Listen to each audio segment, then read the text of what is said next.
ಸಾರಿ ಒಂದು ವಿಶೇಷ ಏನಪ್ಪಾ ಅಂತಂದ್ರೆ ಅಸೆಂಬ್ಲಿ ಪ್ರಾರಂಭ ಆದಂತ ಎರಡನೇ ದಿನನೇ ಉತ್ತರ ಕರ್ನಾಟಕದ ಬಗ್ಗೆ ಮಾತಾಡಲಿಕ್ಕೆ ಪ್ರಾರಂಭ ಮಾಡಿದ್ರು. ಬಹುಶಃ 2006ರಲ್ಲಿ ಪ್ರಾರಂಭ ಆಯ್ತಲ್ವ ನಮ್ಮ ಅಸೆಂಬ್ಲಿಯಲ್ಲಿ ಉತ್ತರ ಕರ್ನಾಟಕದಲ್ಲಿ, ಬೆಳಗಾವಿನಲ್ಲಿ 2006 KLE ಸೊಸೈಟಿನಲ್ಲಿ ಪ್ರಾರಂಭ ಆಯಿತು. ಅಲ್ಲಿಂದ ಇಲ್ಲಿವರೆಗೆ ಅಸೆಂಬ್ಲಿ ಶುರುವಾದ ದಿನ ಎರಡನೇ ದಿನ ಅರ್ಜನ್ ಆಯಿತು. ಬಹುಶಃ ಅವತ್ತೇ ಪ್ರಾರಂಭ ಆಗ್ತಿತ್ತ ಏನೋ, ಅರ್ಜನ್ ಆಗೋಯ್ತು. ಮೇಟಿಯವರು ಸತ್ತದ್ರಿಂದ ಅರ್ಜನ್ ಆಗಿತ್ತು, ಸಿಟ್ಟಿಂಗ್ ಮೆಂಬರ್ ಸತ್ತದ್ರಿಂದ.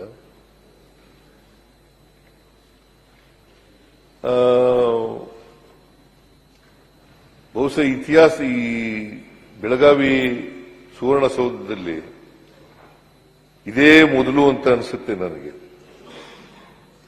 ಮೊದಲನೇ ವಾರನೇ ಪ್ರಾರಂಭ ಆಗಿ ಇವತ್ತು ಕೊನೆಯಲ್ಲಿ ಉತ್ತರ ಕೊಡ್ತಾ ಇದ್ದೀನಿ. ಲಾಸ್ಟ್ ಡೇ ಇವತ್ತು ಉತ್ತರ ಕೊಡ್ತಾ ಇದ್ದೀನಿ.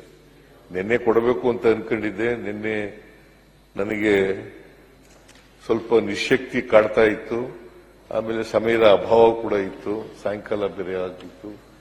ಸೊ ಅದರಿಂದ ಇವತ್ತು ಕೊಡ್ತೀನಿ ಅಂತ ಹೇಳಿ ಇವತ್ತು ಕೊಡ್ತಾ ಇದ್ದೀನಿ. ನೀವು ಕೂಡ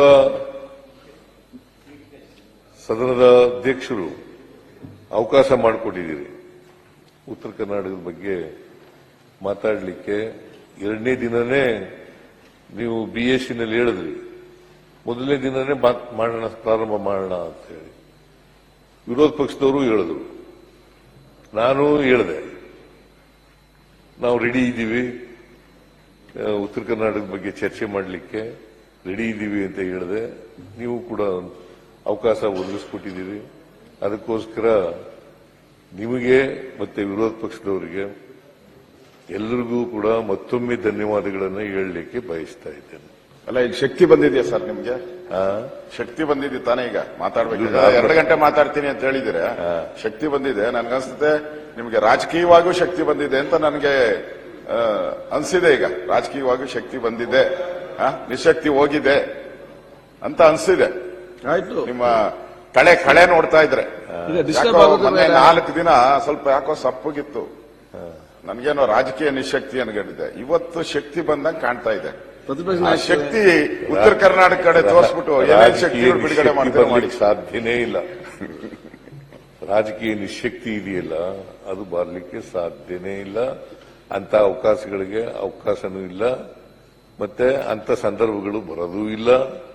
ರಾಜಕೀಯ ನಿಶಕ್ತಿ ಇಲ್ಲವೇ ಇಲ್ಲ. ಶಾರೀರಿಕವಾದಂತ ನಿಶಕ್ತಿಗಳು ಇರ್ತವೆ.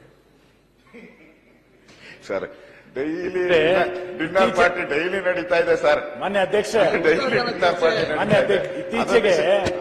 ಇತ್ತೀಚೆಗೆ ನೀವು ರಾಜಕೀಯವಾಗಿ ನಿಶಕ್ತಿಯಾಗಿದ್ದೀರಿ ಅಂತ ಸಾರ್ವಜನಿಕ ಚರ್ಚೆ ಇರೋದು ಕೂತ್ಕೊಂಡು ಕೇಳಿದ್ದೀನಿ. ನೀವು ದಯಮಾಡಿ ನಾನು ಮಾತಾಡುವಾಗ ಕೂತ್ಕೊಂಡು ಕೇಳಬೇಕು ಅಂತಕ್ಕಂಥದ್ದು ನಿಮ್ಮಲ್ಲಿ ಮನವಿ. ರಾಜಕೀಯ ನಿಶಕ್ತಿ ಅದೆಲ್ಲ ಉತ್ತರ ಕೊಡ್ತೀನಿ ನಾನು. ರಾಜಕೀಯ ನಿಶಕ್ತಿ ಯಾವಾಗಲೂ ಇಲ್ಲ. ಮತ್ತೆ ರಾಜಕೀಯನ ಅಷ್ಟೊಂದು ತಲೆ ಕೆಡಿಸಿಕೊಂಡು ಮಾಡಬೇಕಾದಂತ ಅಗತ್ಯ ಇಲ್ಲ. ಅಧಿಕಾರ ಜನ ಕೊಡೋದು. ಜನರ ಆಶೀರ್ವಾದ ಮಾಡಿದ್ರೆ ಮಾತ್ರ ನಾವು ಈ ಕಡೆ ಕೂತ್ಕೊಳ್ಳಲಿಕ್ಕೆ ಸಾಧ್ಯ ಆಗ್ತದೆ. ಜನ ಆಶೀರ್ವಾದ ಮಾಡಿದ್ರೆ ಆ ಕಡೆ ಕೂತ್ಕೋಬೇಕಾಗುತ್ತೆ. ಅಂತಿಮವಾಗಿ ಪ್ರಜಾಪ್ರಭುತ್ವದ ವ್ಯವಸ್ಥೆಯಲ್ಲಿ ಜನರೇ ಮಾಲೀಕರಲ್ವಾ, ಅವರೇ ಪ್ರಭುಗಳು. ಅವ್ರು ಏನ್ ಹೇಳ್ತಾರೆ ಹಂಗೆ ಮಾಡಬೇಕು. ನಾವು ಐಡಿಯಾಲಜಿ ಏನೇ ಹೇಳಿದ್ರು ಕೂಡ, ಕಾರ್ಯಕ್ರಮಗಳನ್ನು ಏನೇ ಹೇಳಿದ್ರು ಕೂಡ ಜನಗಳ ಮುಂದೆ ಅಂತಿಮವಾಗಿ ತೀರ್ಪುಡವ್ರು ಯಾರು? ಸಂಪೂರ್ಣ ನ್ಯೂಸ್, ನಮ್ಮ ನಡಿಗೆ ವಾಸ್ತವದ ಕಡೆಗೆ. ಇದು ನಿಮ್ಮ ಧ್ವನಿ.